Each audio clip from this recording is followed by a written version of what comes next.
Hey, what's up? So, do you think that AI is stealing artwork? Do you have a good argument for that? I'd like to hear it because I haven't heard one yet. I'm going to try to persuade you that it's not stealing.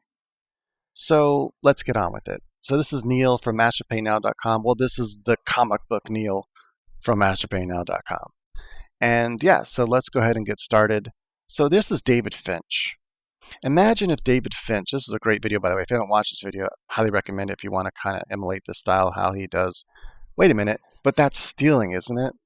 You're going to try to emulate his style. But that's exactly what he's trying to teach you how to do. He's trying to teach you how to emulate his style, right? This is how he does his cross-hatching, and it's very unique. That's a big part of his style, actually. So, should you do it?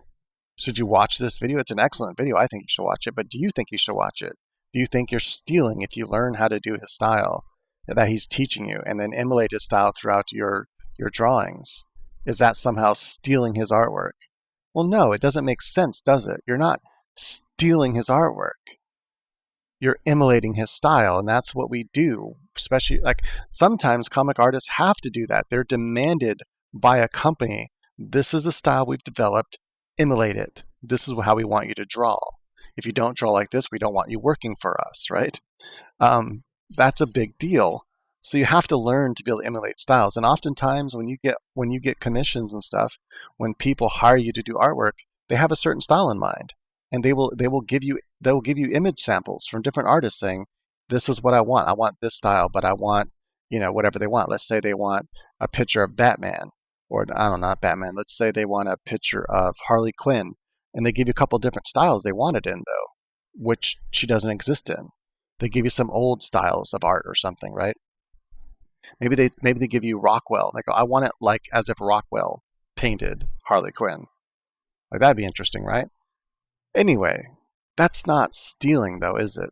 So first off, how does AI work? And by the way, if you have a good argument, I like to see it because I'm being serious. I'm not trying to be a troll or something. I've been debating this on DeviantArt and stuff. And I have not come across one good argument of how AI is stealing artwork. Don't just give me some video that you never watched. Give me your argument in the comments below. I want your own words, or make a response video. So here's kind of how AI works. Let's take ChatGPT-4, for example. What it doesn't do is take a bunch of data it's trained on, right? It doesn't take a bunch of writings from, Hemingway and stuff. And then if you say, write me something like Hemingway, it goes and steals pieces of Hemingway's books. Like, it takes a sentence from that book and a sentence from that book and a sentence from that book, and like, boom, it doesn't do collages, right? It doesn't steal a bunch of snippets from Hemingway's books, a bunch of sentences, and then put it together in some new way and be like, here, I emulated Hemingway. That's not what it does. Okay? It doesn't do that. Get that out of your head, because that's not what happens. It doesn't collage things like that. It actually learns. Like, it's a deep learning algorithm, right? And it actually learns. And I know it's amazing, right? It actually learns. Like, that's not an analogy. So let's take AlphaGo, for example. So if you take something like Deep Blue never learned how to play chess. It doesn't know how to play chess by learning it. It knows how to play chess because it's programmed to play chess, right? It's hard-coded with the rules, with the instructions, and it has to follow those rules exactly. It doesn't think, right? It just processes a bunch of data, and it goes, okay, based on all the data I have, these are the available moves, and this is the best move, and that's the move it makes. It doesn't deviate from that because it's not thinking. It's not trying to figure out logically what to do. That is not what ChatGPT-4 does, for example, or AlphaGo. So AlphaGo wasn't trained to play Go. In fact, Go has an infinite number of moves. It's not possible to hard program a program like Deep Blue to be good at Go, to beat human professionals. It doesn't work. That's why it was such a monumental thing when AlphaGo beat humans, and now it can beat any human. How it did that was learning Go, right? It wasn't taught the rules of Go. It wasn't like the programmer said, here are the rules of Go, here's how to play, now play it and beat humans, and here's all the possible. No, that's not how it was. It had to actually learn on its own, right? So it just analyzed a bunch of game data, and it was given a certain incentive, like, if you make progress, then that's good, right? So if it's learning something, like if it made a move that's making progress, like that to where it's progressing and like not losing, then then it learns to do that, right? So it has a goal that it's going toward. And based on those goals, it gets better and better. So for example, when it was trained how to play Mario Brothers, it learns similar to how a kid does. A kid picks up the controller and say no one teaches him how to play Mario Brothers. He just picks up a controller and starts pushing buttons. And he pushes a button and he starts noticing the guy moves left or right, and he starts to figure that out in his head, like, oh, I'm kind of controlling this guy on the screen by pushing these buttons. And he starts figuring out this one goes right, this one goes left. And then he keeps dying, right? He falls in the pit, falls in the pit, falls in the pit, falls in the pit, and maybe he gives up and walks away. Or maybe he decides to start pushing random buttons, and one of them does a jump. And it just happens by happen chance that he's running and hits that jump button at just the right time by accident, and he jumps over the pit, and he goes, oh, his brain makes a correlation. Pit, die, die, die, button press, don't die.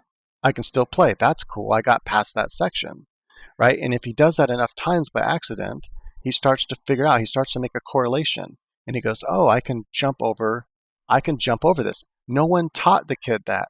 He figured it out through making correlations of patterns. That's what the AI does. This specifically AlphaGo. AlphaGo knows how to play Mario Brothers. And it learned on its own. It wasn't taught the rules. It wasn't taught what the controls were. It just started figuring out randomly. It just died. And if you actually watch the training, it's really funny because it dies like thousands of times on the same pit before it finally starts to jump over it by accident. And after enough times of jumping over it by accident and dying, jump by accident, die, jump by accident, survive, and it's rewarded for surviving, it tries to figure out, well, what did I do to survive? What was different between that and this? And it starts making a correlation, right? It does a logical deduction. And eventually it figures it out. Oh, if I press this button, well, it's not literally pressing a button, but if I activate this jump sequence, however it understands that, then it jumps over and it knows now, okay, do this and I get this result. Do this, and it does it consistently. And now it will never die again. Like once the AI knows how to do something, once it learns, it never messes up, pretty much never. It pretty much every single time will jump over that successfully. Whereas human being, we might make mistakes, right? Because our hand-eye coordination is laggy or something. We might be tired and we press the button at the wrong time or something, and we don't make it over. We don't make it over. It will make it over every time, virtually every time. It might, like, I don't know what 99 point something % of the time. So it's way better. Once it learns something, it's way better at executing it. And it does that for the entire game. It learns how to jump on enemies in the same way. Okay, why did I go through that huge tirade? Because it's important to understand how AI learns. So now let's go to ChatGPT-4. Well, it's trained on all these different language data from a bunch of different stuff. It doesn't pull from those different sources and feed it back to you. That's not what it's doing, right? If you've spent any time talking to it, you know that's not what it's doing, right? You can intuit it. It's not doing that. Like, that's clearly not what it's happening. It's not like those old chat bots, that we used to play on, and they were just like feeding back the same exact sentences that other people told it. And that's what made it kind of feel real, but then it was like saying some weird stuff, right? Because we trained it to say weird things. That's not what ChatGPT-4 does. It actually learns. It actually has a logical understanding. It has a world view of the data it was trained on, and it has a logical deduction of that, like the correlations made between it. It has abductive knowledge, actually. So when you ask it to write something in a funny style, it takes all these different things that the data it's been trained on and what it understands is funny, and it emulates that style when whatever you want it to write about. Say, I want you to write in a funny style about a short story about a jungle woman trying to escape the jungle or something like that, right? It's not going to go pull from a similar story. You can give it a so unique story, something that just doesn't exist anywhere, and it can create it for you because it can do that, because it's learned to understand these aspects of human language.